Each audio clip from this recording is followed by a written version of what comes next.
Bien, senador Guastavino, ¿cómo le va? Buenas noches. ¿Viene usted, Daniel? ¿Cómo anda? Bien, bien, por ¿Bien? suerte, bien. ¿Bien? Bien.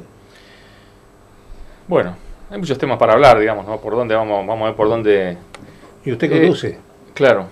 No, a mí me pareció interesante su postura en los últimos tiempos, digamos. O sea, eh, no salió con los tapones de punta contra la actual gestión. Eh, Se hizo cargo de algunas de los cuestionamientos que había al kirchnerismo y esto en base a lo que hemos leído, digamos, de sus posiciones y no le pareció mal el acercamiento de Bordet con el gobierno nacional en su lugar de gobernador, ¿no? ¿Por qué fue todo esto? Y lo fue porque, en verdad, el resultado electoral que tuvimos, a ver, el peronismo a nivel nacional tuvo una derrota muy dura, de las más duras que debe haber tenido en mucho tiempo. Nos, nos gana la elección el alcalde de la capital federal, con un discurso que de nuestro punto de vista era un discurso de derecha, sin una estructura nacional que lo respalde, y perdemos la elección, perdemos todos los distritos más importantes y además perdimos provincia de Buenos Aires, que era un bastión del peronismo, con lo cual esto necesariamente a uno lo debe llevar a establecer un marco de reflexión muy importante si quiere entender la realidad y a partir de ahí sacar conclusiones y fijar una postura. Evidentemente nosotros perdimos la elección sin lugar a duda porque hubo un sector muy importante, mayoritario de la sociedad que quería cambiar, sin tener demasiado claro qué es lo que quería cambiar, Mm. y apoyó lo que expresaba el ingeniero Macri. Con lo cual hace necesariamente que uno tenga que reflexionar, mirar hacia adentro y ver de qué manera y cuáles fueron los errores que cometimos, ¿no? Y sobre esta base ¿Que usted entiende? ubicarse en el rol de oposición que nos da la sociedad. Y usted entiende que eso que usted señala, ¿no? De pensar un poco de lo que pasó, no se hizo con el kirchnerismo no lo hizo con la profundidad que quizás se hubiese necesitado. Yo creo que se viene haciendo, el peronismo en su conjunto viene reflexionando mucho sobre esto y viene generando hacia adentro autocríticas y marcando los errores que cometimos. Obviamente uno se hace cargo del peronismo y del gobierno al cual uno perteneció sin beneficio de inventario, ¿no? Eh, pero hay todo un debate interno muy fuerte, porque en realidad sobre la base de ese debate es que tenemos que encontrar las alternativas si queremos volver al gobierno en el 19. Sí, pero uno nota, Guastavino, como que hay un sector que apuesta a ese debate, otro sector no. Es como que, digamos, el kirchnerismo más duro sigue Sí, bueno, sosteniendo, pero digamos. también son posiciones respetables. Yo he tenido conversaciones con muchos de compañeros, inclusive colegas míos en el Senado, que forman parte de ese kirchnerismo duro que vos definís, donde tienen una postura que uno no las comparte, que cree que es necesario ser más autocrítico, que cree necesario sobre la base de reconocer errores, es la única manera de poder encontrar una alternativa superadora y que debemos ubicarnos en el rol que nos dio la sociedad. Esto para mí es un tema central. Nos ubicó como oposición y uno que ha sufrido la oposición por la oposición misma, cuando éramos oficialismo nosotros teníamos una posición muy dura que permanentemente se estaba oponiendo a cuanto proyecto viniera del Ejecutivo para ser tratado en el Senado. Y yo siempre fui muy crítico de esa postura, porque en realidad me parece que poco aporta. Y nosotros que tenemos la responsabilidad de ser oposición y ser mayoría en el Senado. Con lo cual la responsabilidad es doble, porque si no fuéramos mayoría en el Senado, uno puede fijar posturas mucho más duras. Total, el oficialismo tiene su mayoría y puede aprobar las leyes que el Ejecutivo manda. Aquí sabemos que no hay ley que pueda aprobarse en el Senado sin el apoyo nuestro, porque somos la mayoría, holgada mayoría en el Senado de la Nación, con lo cual eso nos lleva a ser muy responsable y de hecho nosotros hemos definido la necesidad de aportar a la gobernabilidad Y cuando digo nosotros, te cuento, la última vez que estuvimos con la presidenta del bloque fueron días previos a que dejara el gobierno. Ella también fue muy clara, Cristina Kirchner, al decir que debíamos garantizar la gobernabilidad, que debíamos jugar ese rol y que además debíamos mantener la unidad del peronismo a rajatabla, la unidad del bloque a rajatabla, y desde ese lugar hacer los aportes necesarios para ayudar a esa gobernabilidad. Y hemos dado muestra muy clara de cuál ha sido nuestra actitud en el Senado. Desde la elección de las autoridades del Senado, teniendo mayoría hubiéramos podido elegir las autoridades poniendo a un nombre nuestro, o un senador nuestro, un representante nuestro, pero no creíamos que el oficialismo, el Ejecutivo, debía tener la conducción del Senado. Por eso apoyamos la postura de que Federico Pinedo sea presidente provisional, tercero en la línea de sucesión, porque creíamos que eso marcaba claramente una realidad de responsabilidad y seriedad, ¿no? ¿Cuánto de desgaste le provocó, digamos, al kirchnerismo toda la andanada de denuncias judiciales que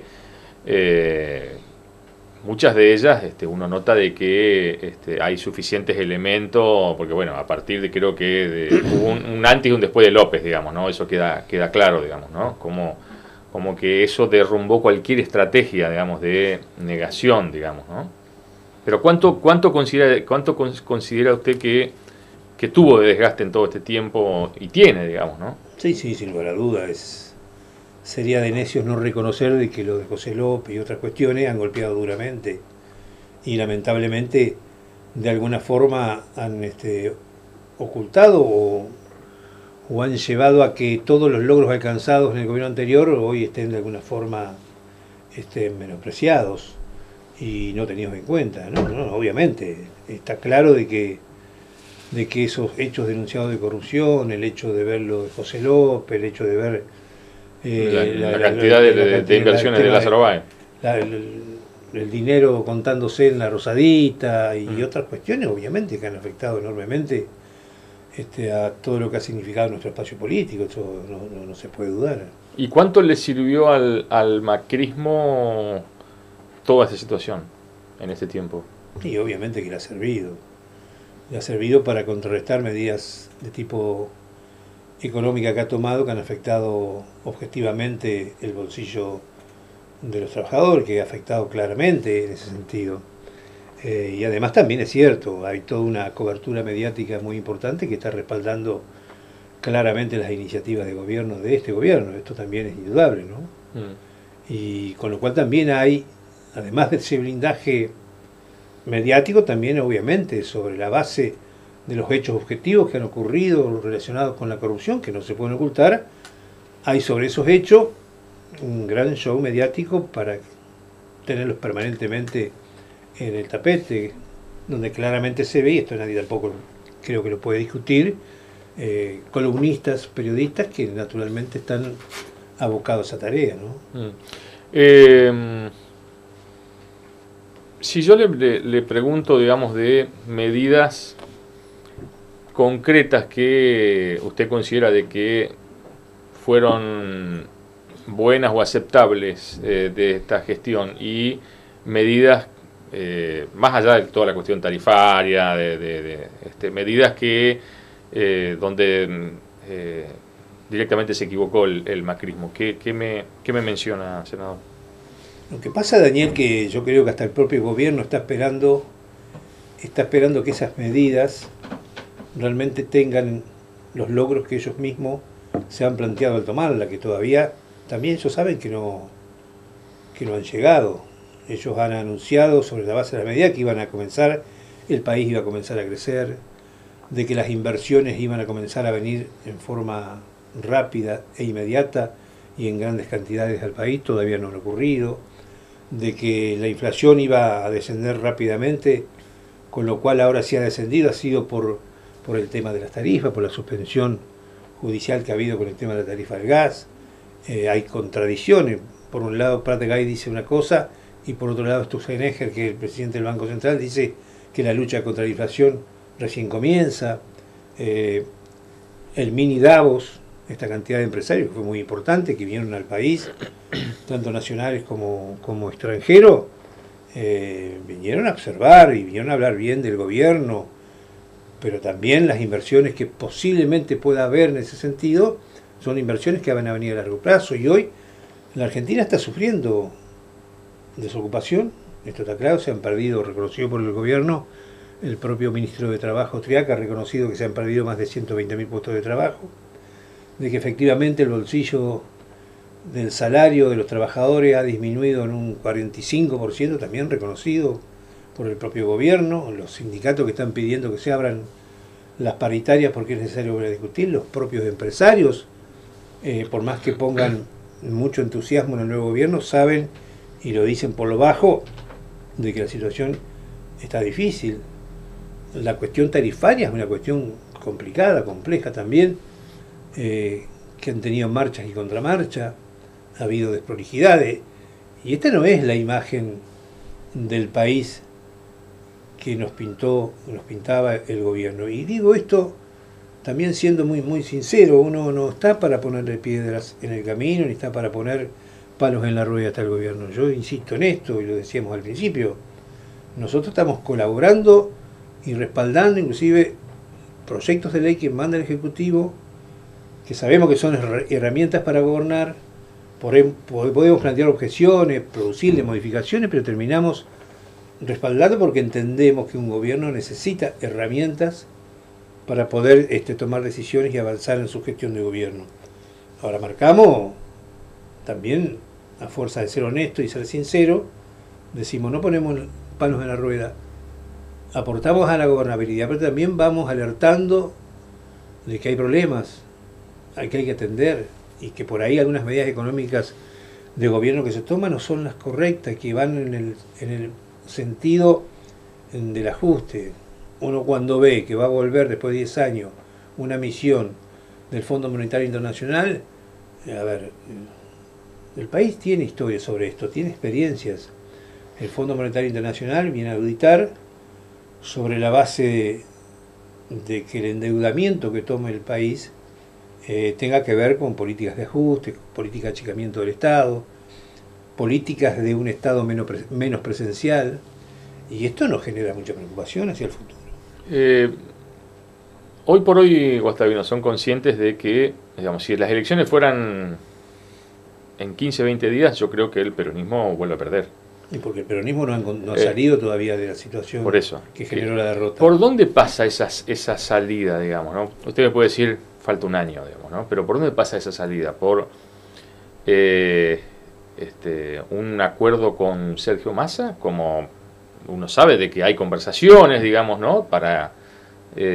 ¿O usted considera de que tranquilamente el peronismo se puede recuperar sin alguien como el principal referente del Frente Renovador? Yo estoy convencido de que la única posibilidad que tiene el peronismo en el mediano plazo, estamos hablando a nivel nacional, ¿no? Sí, sí.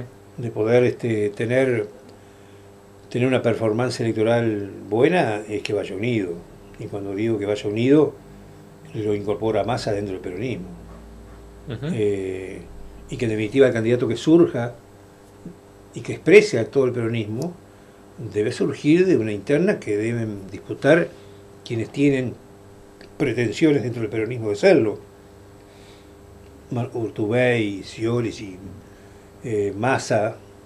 Ahora Sergio Massa está planteando una cosa alternativa. Hoy por hoy cree que su mejor estrategia es mantenerse en la misma política que se viene dando y en la que está hoy, ¿no? Presentarse como una alternativa con posibilidades de alianza por un lado o por otro, y no ve el porqué de volver a incorporarse al peronismo y participar de una interna abierta para elegir. Pero a su entender habría que sumarlo. Sí, yo creo que sí. De todas maneras, el año que viene son las legislativas.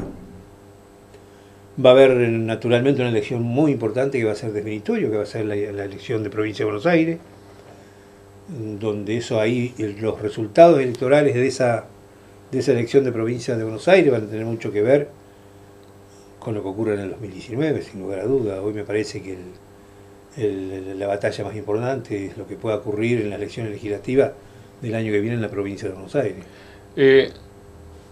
¿Cómo es su relación hoy por hoy con Bordet? ¿Habla con él seguido? Sí, sí, hablamos. Hablamos porque por una necesidad central que tiene que ver con el diálogo permanente con el gobierno y sobre todo cuestiones legislativas que tienen que ver con la provincia.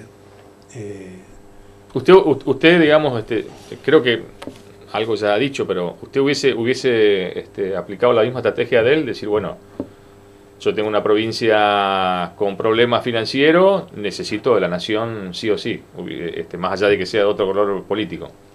Sin duda, y esto una cosa es cuando uno es oficialismo y otra cosa es cuando es oposición. A ver, la situación del país con un presidente que no es de nuestro espacio político y un gobierno provincial que lo es, genera la necesidad de tirar puentes porque naturalmente todos sabemos que la provincia sufre una situación económica financiera muy compleja, muy complicada, con lo cual no digo que sea totalmente dependiente del gobierno nacional, pero de alguna forma lo es. Y ha habido algunas cuestiones también que han afectado decisiones de gobierno, decisiones económicas del gobierno nacional que ha afectado fondos para la provincia, el quite de las retenciones a la soja, el tema del impuesto a las ganancias, que son cosas coparticipables. Con esas medidas se ha reducido. Bueno, ha habido este acuerdo de la devolución del 15% que se retraía de la pre-recaudación, pre-coparticipación, que va a comenzar a devolverse. Está figurando hoy en el presupuesto que va a comenzar a tratarse el jueves en la Cámara de Diputados. Y esto necesariamente genera una necesidad de una relación permanente y directa con el gobernador para poder ir avanzando y acordando estrategias comunes en buscar estos objetivos, ¿no? De que la provincia pueda lograr resolver algunas cuestiones que tienen que ver con lograr mayor capacidad de fondos para su financiamiento. ¿Con Uribarri habla? Hablé el otro día, no hablo como antes, por supuesto, porque hay una relación donde la propia actividad nos ha llevado a tomar distancia, ¿no? Pero, digamos, usted ha trazado un panorama de la realidad de la provincia. O sea, Uribarri no es ajeno a esa realidad, digamos. O sea, la provincia quedó también así por mal manejo de fondos públicos, digamos, ¿no? Sí, ¿Cuánto se...? Y esto no lo dice públicamente ni Bordet ni Val, pero puertas adentro lo reconoce, digamos. O sea, señores, porque incluso Bordet cuando habla dice, hemos ajustado acá, no compramos ningún vehículo en 0 kilómetros en lo que va de esta administración, estamos cuidando más los fondos. O sea, eso también es un mensaje para Uribarri, me parece, ¿no? Pero él, tanto el ex gobernador, tanto en lo público como en lo privado, ha coincidido de las medidas y las estrategias que se ha planteado el gobernador Bordet a partir de que es gobernador de la provincia. No hay ningún tipo de contradicción ahí, inclusive desde su función de presidente de la Cámara de Diputados también han aprobado leyes importantes para la provincia y no ha habido ningún tipo de contradicción en eso. Pero esto también, Daniel, hay que ser objetivo o tratar de ser lo más objetivo posible y entender que la situación de la provincia de Entre Ríos es la misma, o en todo caso está mejor que otras provincias del país, y que tiene que ver con todo un proceso que tiene que ver con los últimos años de nuestro gobierno en lo nacional, donde, digamos, no corregimos cuestiones económicas, no corregimos cuestiones financieras, no se tomaron medidas que ayudaran a ir saliendo de esta situación. El crecimiento del déficit fiscal era una cosa objetiva, que era necesario corregirlo, y otras medidas que no se tomaron, que eran necesarias tomarlas gradualmente, con gradualismo, sin afectar el bolsillo de los que menos tienen, sin afectar el salario del trabajador. Era necesario ir tomando medidas porque si no íbamos a tener problemas. Esto ya se preveía, lo hablábamos en los últimos tiempos del gobierno. Una vez yo recuerdo que lo hablamos mucho con quien era en ese entonces el presidente del Banco Nación, Juan Carlos Fábregas, y una serie de cuestiones que eran necesarias tomarle, y bueno, no las tomamos, y se pagó, y se afectó a las provincias, y además también el contexto internacional de crisis, la pérdida de mercados internacionales de nuestras exportaciones, que afectó la recaudación, el ingreso de dólares, la necesidad de mantener los subsidios para el transporte, para las tarifas eléctricas, para el gas, que estaba generando un déficit importante. Ya se veía que esto afectaba la economía no solamente a nivel nacional, sino también en las provincias. Usted se acaba de manifestar de que de la idea de sumarlo a Massa, digamos, o sea, hoy por hoy uno de los principales referentes de Massa en la provincia es Jorge Busti. ¿Eso determina o determinaría también el hecho de la necesidad de sumarlo al ex gobernador? Yo creo que sí. Yo creo que hay que entender de que el peronismo debe estar unido si realmente quiere presentarse en el futuro como una alternativa creíble para la gente. Yo estoy convencido de eso. Algunos opinarán de que no es así, algunos se van a sentir más cómodos. Yo siempre he sido de la concepción de que las construcciones políticas deben ser colectivas. No me parece ir detrás de proyectos personales. Yo por ahí soy crítico cuando claramente uno ve de que detrás de un objetivo electoral hay más un proyecto personal que una construcción política colectiva. Uno va a seguir pidiendo esto, digamos, y va a seguir trabajando y militando para esto. Pero bueno, pero hay que ver. Massa claramente, más allá de los acercamientos que ha habido, de las conversaciones que ha habido, de reuniones que se han hecho y se han evaluado esto, porque además también ha habido conversaciones para tratar de acordar inclusive estrategias legislativas en la Cámara de Diputados y en el Senado también, más allá de que se pueda avanzar en algunos acuerdos, él ha manifestado aún todavía de que él cree que su estrategia es la que está llevando adelante. ¿Bordet es el líder natural del peronismo en la provincia? Sí, no tengo duda. No tengo dudas, lo está construyendo, no se puede ser líder de un día para otro. En el peronismo entrerriano siempre el gobernador ha sido quien lidera al peronismo, pero insisto, no solamente por ser el gobernador, pero el gobernador está trabajando en función de ir generando y construyendo ese liderazgo, y me parece que lo está haciendo muy bien. A nivel nacional, hoy es muy bien visto, tanto por nuestros propios compañeros que lo ven como un hombre prudente, racional, que sabe de lo que habla, como también, obviamente, la gente del gobierno nacional, cosa que eso nos hace bien a todos, ¿no?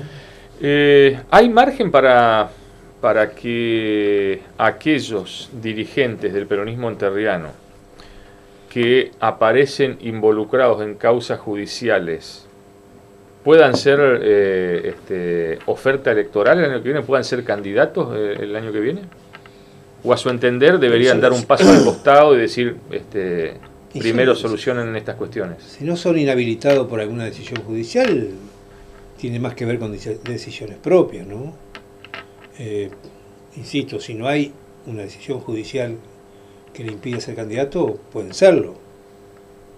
Pero estamos hablando, deberá evaluarse insisto en esto, hay decisiones personales, cada uno tiene derecho a creer de que puede presentarse y hacer un buen papel, y bueno, esto será dirimido en internas abiertas en el peronismo, creo que es lo más saludable para todos. O sea, usted no está de acuerdo con el dedo, digamos, o sea, que no hay, digamos, o sea, no se puede repetir el mismo esquema del año pasado cuando Uribarri dijo, estos son los candidatos y punto. Más allá de que esa decisión hay que entenderla en el contexto en el que estábamos, que uno puede coincidir o no, yo creo que hoy por hoy no puede haber dedo. De que realmente debe haber una elección interna, que es lo más saludable. Creo que hemos madurado mucho en el peronismo, tenemos mucha experiencia, hemos tenido muchas experiencias que nos permiten poder plantearnos una elección interna con madurez y de allí surjan los candidatos que los propios ciudadanos determinan, ¿no? Que me parece que es lo mejor. Dos últimas. ¿Cómo es su relación con Bailo hoy por hoy? Es muy buena. Muy buena. Muy buena, no te digo que hablo diariamente, pero tenemos un contacto permanente donde nos consultamos cosas, donde analizamos cuestiones. Como siempre, digamos, él cuando era intendente y yo era senador, cuando él era diputado provincial y yo era vicegobernador, siempre mantuvimos una relación permanente porque creíamos necesario tenerla. ¿Y con el intendente de Piaggio? No he hablado, la verdad no he hablado. ¿Qué me quiere decir? Confieso que él no me ha llamado, también confieso que yo no lo he hablado. ¿Pero qué me quiere decir? ¿Desde cuándo no habla? ¿Hace mucho tiempo? Hace un tiempo que no hablo. O sea, en esta gestión no han hablado. Nos hemos cruzado, por supuesto, hemos tenido algún diálogo, pero últimamente no he hablado. ¿Y eso es por algo en especial o por una cuestión que no se ha dado? Y no se ha dado, además el intendente tiene su propio estilo, su tarea, su forma de gobernar, su forma de relacionarse políticamente, su forma de construir, y bueno, no creo que sea bueno o malo, o sea diferente y uno tenga que criticarlo. Él ha elegido un camino, uno lo respeta y ya ahora en algún momento nos vamos a juntar, sin lugar a duda. Bien, senador, gracias. No, gracias a usted. Nos vamos a la pausa, ya volvemos.